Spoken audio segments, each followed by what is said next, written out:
ride the little train that is rolling down the tracks to the junction. Forget about your cares, it is time to relax at the junction. Lots of curves, you bet, and even more when you get to the junction. Petticoat Junction. There's a little hotel called the Shady Rest at the junction. Petticoat Junction. It is run by Kate. Come and be her guest at the junction. Petticoat Junction. And that's Uncle Joe. He's a moving kind of slow at the junction. Petticoat Junction.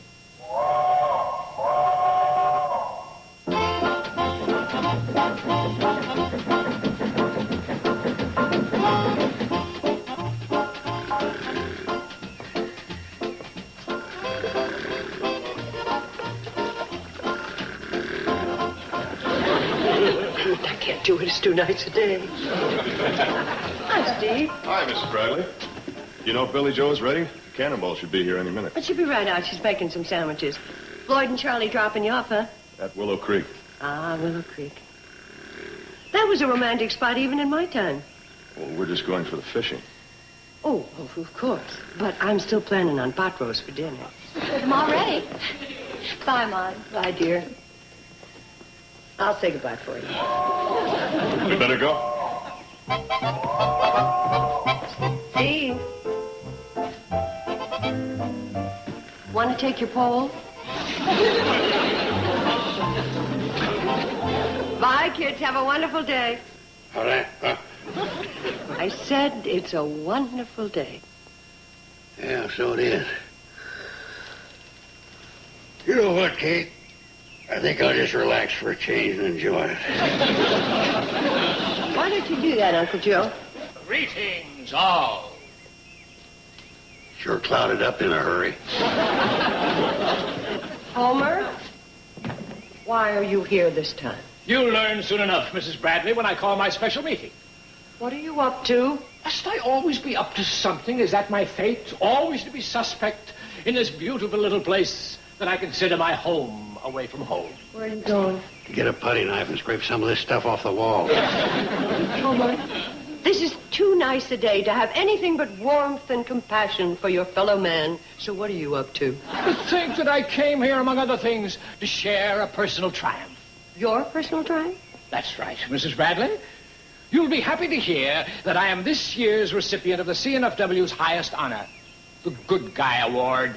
In the winter, I sure hate to meet the loser. Right here. It's beautifully inscribed. Naturally, it commends me for all those things we at the CNFW find so dear. Sportsmanship, fellowship, congeniality, serenity, all those things, Mrs. Bradley. Where is that thing? Confound that secretary of all the stupid, idiotic, lame-brained, knuckle-headed. She didn't put it in. Drat it all. I'm surrounded with incompetence. You'll allow me. It isn't often I get to serve a good guy.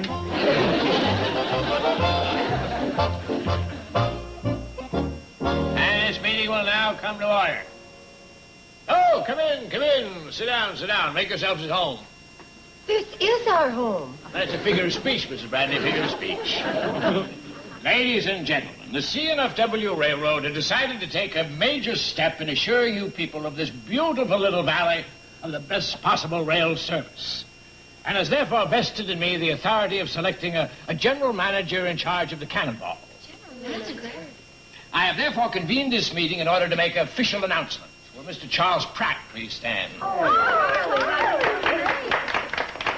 Mr. Bedloe, I appreciate the offer very much, but Floyd and I have always worked side by side, and, well, I just couldn't consider the offer unless he was made co-manager. Thank you, Charlie. And as co-manager of the Cannonball, I promise... Hold it! I haven't appointed either one of you manager. Boy, I never got fired from a job so fast in all my life. I was merely trying to point out to you that as operators of the Cannonball, I'm sure the manager will have your full support. Now then, In going over my possible list of candidates, I said to myself, what this job needs is young blood, a man with youthful ideas. Oh, Steve. Mr. Bedloe, I object. Will you please sit down? The reason you're selecting Steve is because you're trying to break up the Carson Elliott Enterprises, and I ain't going to stand for it. Mr. Carson. I got news for you, Bedloe. This young boy wouldn't leave the Carson Elliott Enterprises no matter what you offered him. Mr. Carson. Go ahead, offer him a bigger salary. Give him stocks and bonds. You'll see nothing will sway this young man's loyalty.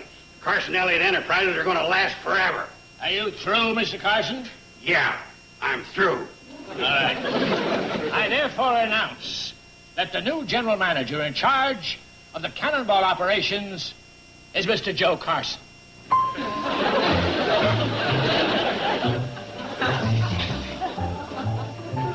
Me? Yes, you. When do I start? How much to pay?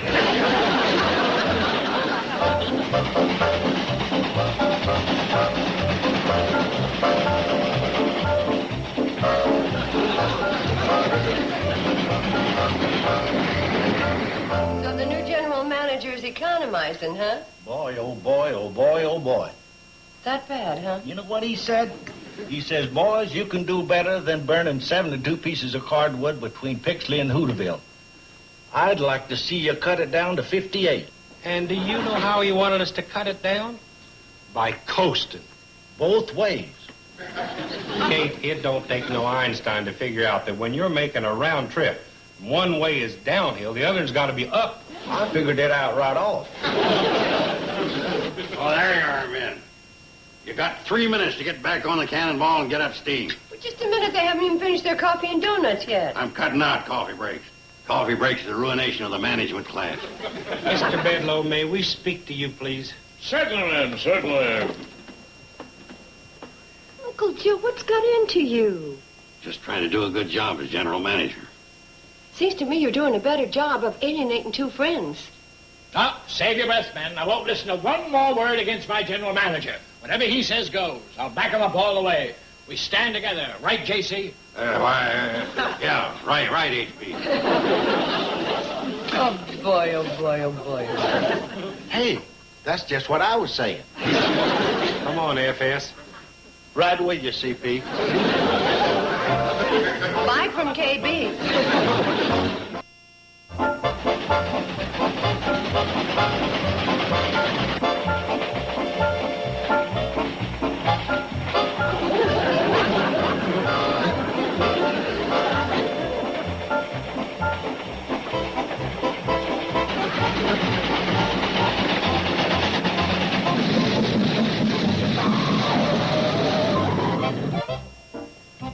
What are we stopping here for? Hi, H.B. I said, what are we stopping here for?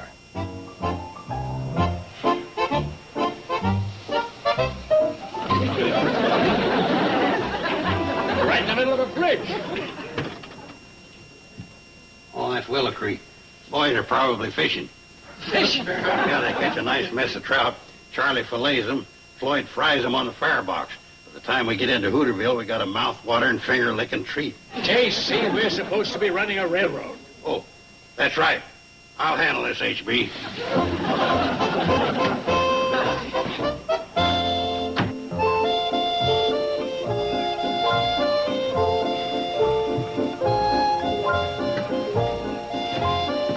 All right.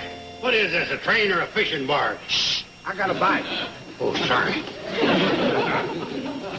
Wait a minute. We also got a schedule to keep. Pull in your line. He can't. He's got a bite.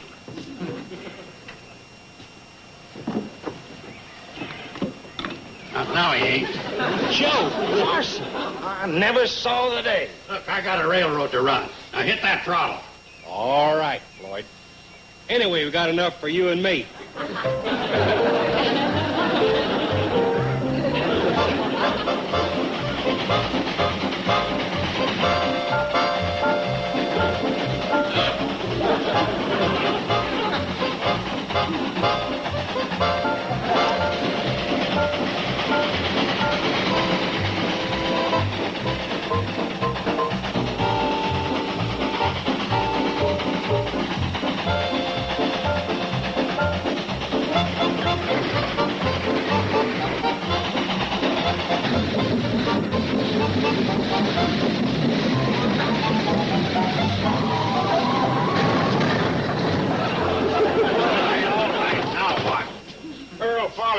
now. She's blocking the road.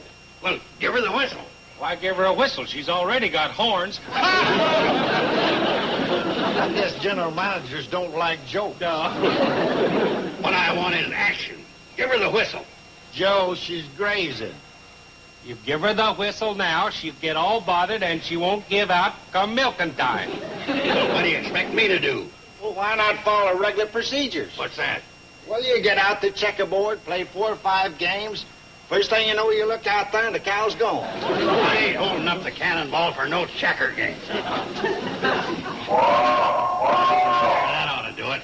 Yeah, it'll do it. And Earl is going to be plenty mad when his cow comes up a pail short.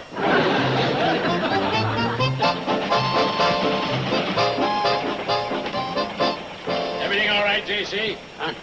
Oh, sure, H.B. But I wonder if I'm doing right. You're doing splendidly. I don't know. I got Floyd and Charlie mad at me. Earl Farley's going to be mad when he finds out what I've done. Kate ain't exactly pleased. Now, you listen to me, J.C. There's one thing that presidents, kings, and strongmen everywhere have learned. What's that? Eminence is lonely. Eminence is lonely. Well, it sure looks like I'm going to be eminent.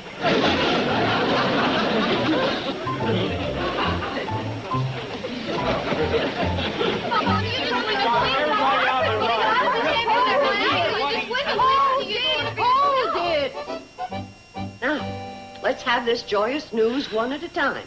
Ladies first. Well, you know how Charlie and Floyd always hold the cannonball till the school kids get on? Mm-hmm. Well, Uncle Joe said he had a schedule to keep, and he made Charlie and Floyd leave Hooterville before all the kids got there. Huh. The general manager's done it again. It's getting so that everybody in the valley is down on Uncle Joe. Well, Charlie, Floyd, what's your complaint? We don't have any. You mean you don't have any quarrel with the way Uncle Joe's running the cannonball? That's right. How come? We quit. You two quit? Then who's going to run the train? Yes. Don't tell me. Well, Uncle Joe doesn't know how to operate the cannonball. He not only doesn't know, he's out there proving it. You ought to see him. He's down there trying to back the cannonball up to the water tower to take on water.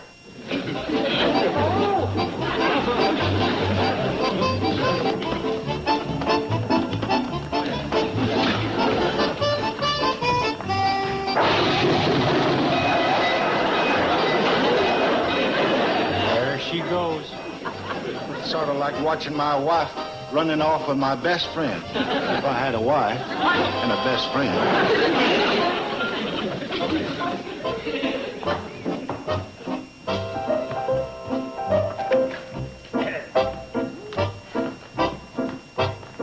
Homer Bedloe, how did you get here? I thought you was on the train. Oh, come now, me ride with that maniac at the throttle. Besides, I have to be on hand to greet our president, Mr. Curtis, when he comes here on his inspection tour. You mean the cannonball's going to be inspected by the president of the road? Oh, boy. Oh, no.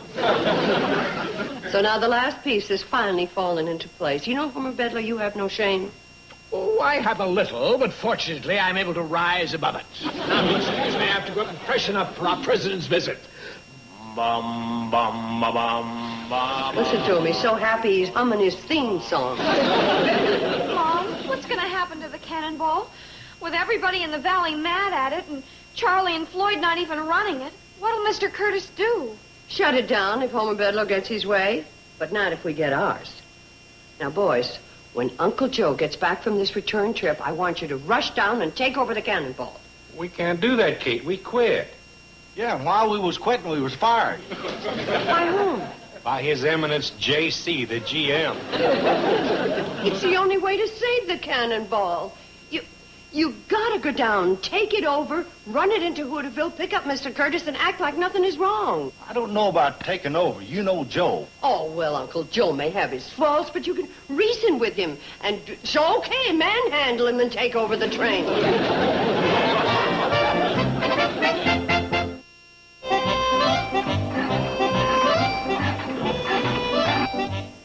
Kate, he's long overdue. We ain't ever this late, even for Earl Farley's cow. Well, I just hope that he's Uncle Joe! Hello. We didn't hear the cannonball whistle. Where's your general manager's suit? I'm a working railroader. As for the whistle, I passed a new regulation. No more blowing it. Waste steam. What happened? He's probably broke the pull string on my whistle. Yeah, a brand new shoelace I put on. Brass tip and all. Don't mind that, boys. Go on down, climb aboard the Cannonball, go into Hooterville, and pick up Mr. Curtis. Come on, get along.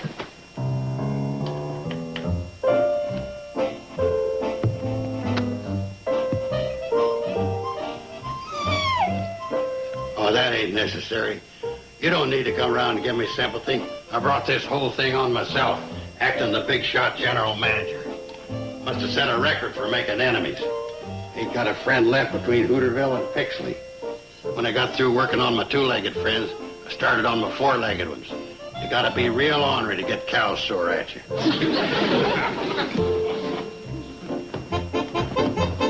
Hey, the Cannonball ain't down on the track. The only thing that's there is the hand car.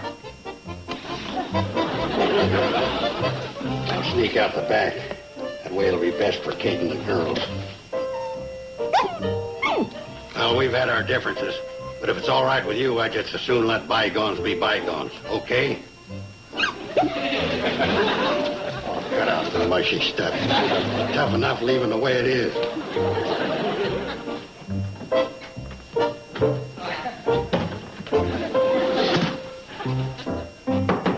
Come in.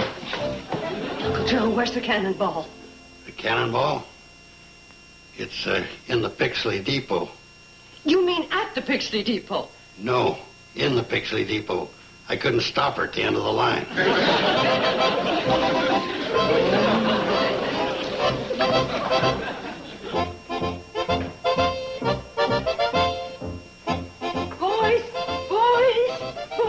Hi, Mrs. Bradley. Look who I brought. Oh, Mr. Curtis. Hello, Kay. Hello. I was waiting over at Hooterville with this fine young man here over to fly me over. Wasn't that accommodating of him? Oh, he's a dandy, all right. Where are the never mind. Oh, you know, you'd probably like to freshen up after your flight. Oh, there's no hurry. As a matter of fact, I could make my inspection of the Cannonball first, and then... Oh, you Tycoon. You are always thinking of business. Instead of that, why don't you think about what you're having for supper tonight, your favorite? Chicken dumplings and wild blackberry pie. Oh, Mrs. Bradley, you have completely taken my mind off business. Well, let's keep it there. I mean, Steve, why don't you take Mr. Curtis up to number 4, hmm? Sure thing. This way, Mr. Curtis. I'll see you later. Tell Uncle Joe and the girls to get down here. All right, Charlie. We ducked when we saw Mr. Curtis coming. Figured he was bound to ask questions if he saw us. And we didn't know the answers. What is the answers? Where's the Cannonball? Scoville Swamp? Bottom of Zippel's hog pond? No, but you're awful close. It's in the Pixley Depot. You mean at the depot? No, I don't. Now, boys, here's what I want you to do. I want you to get Newt Kiley's tractor and Ben Miller's bulldozer and see if you can possibly get the Cannonball back on the track. Kate, that ain't gonna be easy. Folks ain't gonna cooperate and help the Cannonball after what our friend the general manager's done. Yeah, it's getting so in this valley, you gotta stand in line to hate Uncle Joe. We have to forget all that if we're going to save the train. The Cannonball has to be here at the Shady Rest no later than 7 o'clock tomorrow morning. Okay? Mrs. Bradley, Uncle Joe is gone. All his clothes are missing. It's true, Mom. He vanished without a trace. But that's ridiculous. I just talked to him. I just saw him. Something just occurred to me.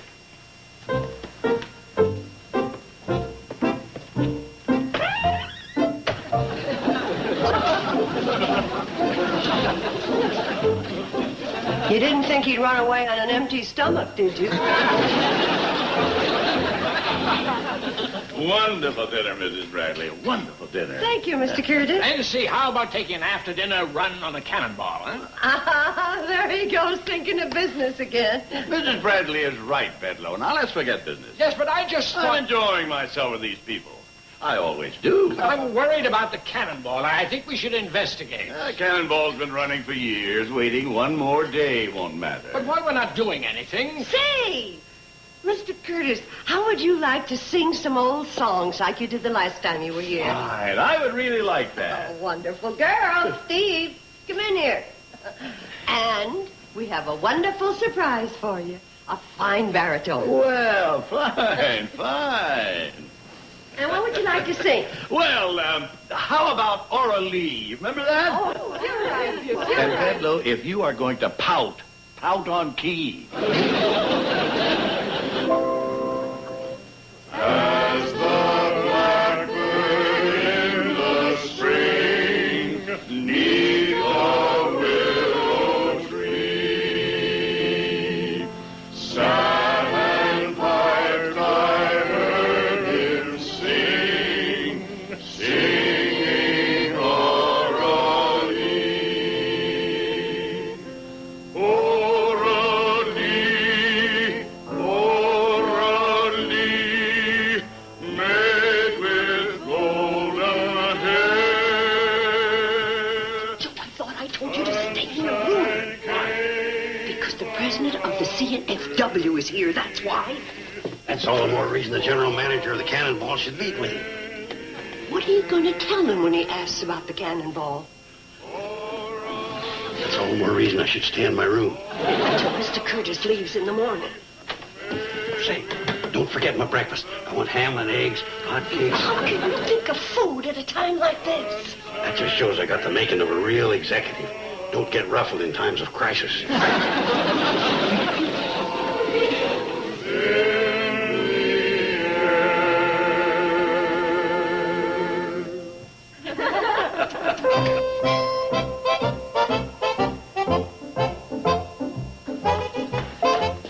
Any sign of the Cannonball? Not a one.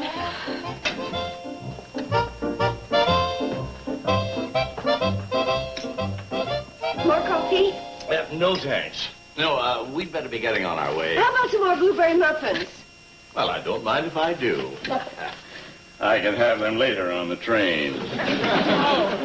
Mr. Curtis, what if I'd have Steve fly you to Hooterville? Save you some time. Well, thank you, Kate. But I think I should take at least one trip on the Cannonball, if only for business reasons. You see, it makes my trip tax deductible. Oh, say, Mr. Curtis, remember the time you rode the handcar? Do I? Now, that was a lot of fun. Yeah, we still have it. Wouldn't it be a riot riding it into Hooterville? You know, after a big breakfast, the exercise? Yeah, well, thanks. But when it comes to riding hand cars, I think I've had it. I think we've all had it. Mr. Curtis, there's something you should know. Pardon? I said there's something you should know, and I want to tell you. Well, there's the old Cannonball. Right on schedule. And what did you want to say? I was just going to say that the Cannonball would be on schedule, as usual. Right, Mr. Bedloe? Bedloe. It's all right. I'm used to him. You know, I could never understand how he could win the Good Guy Award.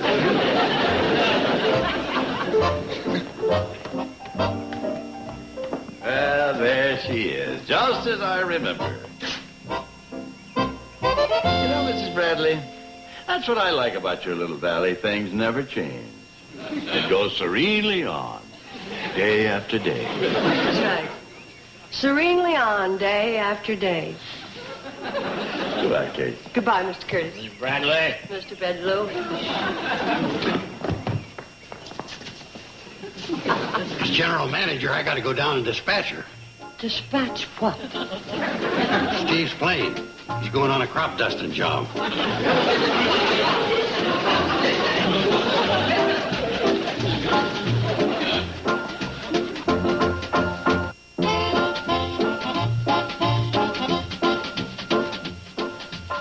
TV Land's Saturday Cavalcade brings you Big Stars, Little Screen, our sampling of Hollywood stars appearing in unjustly forgotten television treasures.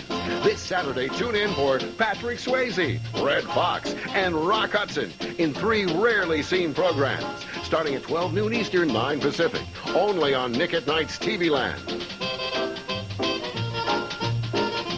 Now stay tuned for Green Acres, next on Nick at Night's TV.